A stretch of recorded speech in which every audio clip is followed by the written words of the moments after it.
everybody, welcome back to my next video. As promised, this is a non-marriage, childbirth, divorce, what have you video. This is actually more of a help video. I figure ever since I quit being a debt collector that I could actually do this and it helped somebody out down the pike. There is a few people that I know that are being harassed currently by debt collectors. Well, here's the thing. They're only supposed to, by law, call you once a day. And I've known of certain credit card companies, like Barclays, for example, to call up to 20 times a day. Just, like they'll call and call between the hours of 8 a.m. and 9 p.m., the debtor's time, and keep pestering this person. And, it's like people would answer and be like, hello, you're interrupting our dinner, please quit calling, you're calling at an inappropriate time. Which, if you tell them, that they're, calling at an inappropriate time and, you can't talk to them, they should say to you, okay, well, what's a better time to call, or, can you tell me when the person's going to be in? They don't always do that. I mean, not Barclays in particular, but just in general. I've actually known of Chase actually, for example, called somebody I know at 7:58 a.m., which is illegal. They weren't supposed to do this to this person, but Chase did it anyway. The person told Chase, look, you're calling at 7:58 in the morning. Hello, I've got a clock right here, and, you woke me up, okay? You broke the law by calling and everything early, and I have nothing to say to you other than you woke me up and you called prior to it being 8 a.m. and, you are talking to the debtor, so don't bother calling back today because there's nothing for me to say to you. Bye. Click, and they hung up on him. Don't you know that person told me that Chase called back a couple of minutes later, and they were trying to argue with this person the whole time. And, the person's spouse picked up the phone, said, hello, you've already talked to the debtor, which they, incidentally, a debt collector is not allowed to call back after they've talked to the debtor on the phone again on a given day. Period. I mean, if they say different, they're lying. Okay? I can tell you for a fact, having been a collector myself, that's a lie if they say different. It's an outright lie. Call them out on it. I'm of the opinion that anybody that watches this video, if this helps you out and you're in debt, I also recommend going to credit counselors and see if you can get your credit cards all consolidated to where it's like a monthly payment. And I do know some credit card companies, will willingly work with you. I know of Citibank, for example, won't. They're jerks. I mean, there's a person I know, and it's not me, but a person I know just totally got verbally abused by some people at Citi. One of my personal favorites is I seen an email about this. Some lady had a credit card with Citi. The lady had kept it paid off and whatever, but the lady up and dies. She was older, and, that happens. You up and die. Well, or she up and died.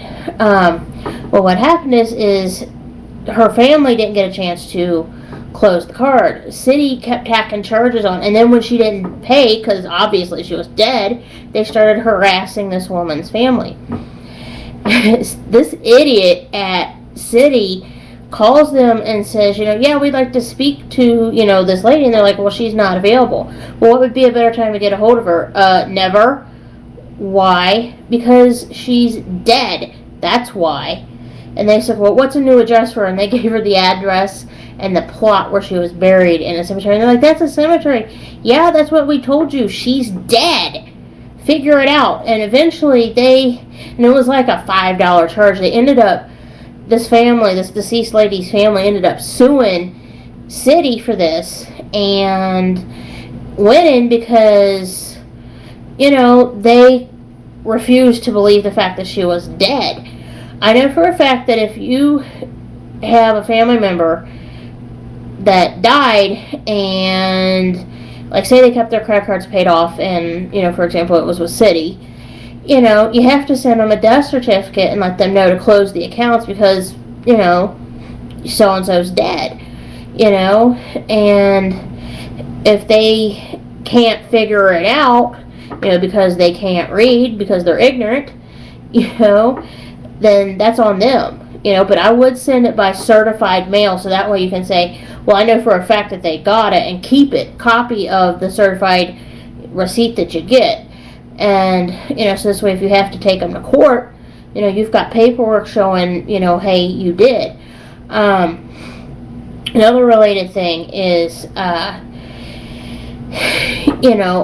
if it gets to the point where they are becoming verbally abusive towards you, they cannot lie to you and say, oh, we're going to, put this through to litigation. They're not allowed to say that.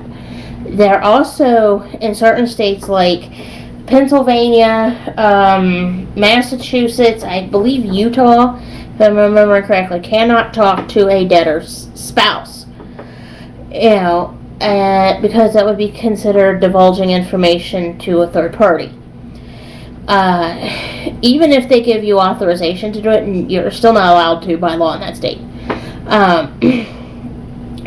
But the other thing is there's also restrictions on what they can do in relation to answering machines. As far as answering machines go, if it doesn't say, like on the machine, hello, you've reached, phone number, like, I'll use the phone number for Tell Me, for example, MSN's Tell Me. It's MSN's phone number is 1-800-555-8355. Say that's my phone number. Like on the machine, it says, hi, you've reached Rake at 800-555-8355, just as an example. Please leave your name and number at the beep. They can leave a message on a machine that says something like that, but if it says something like what I've got on my machine,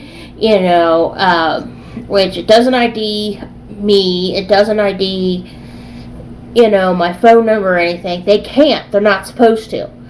I've actually heard, somebody called the wrong number here thinking that, somebody was at this number, and then they realized the machine had picked up.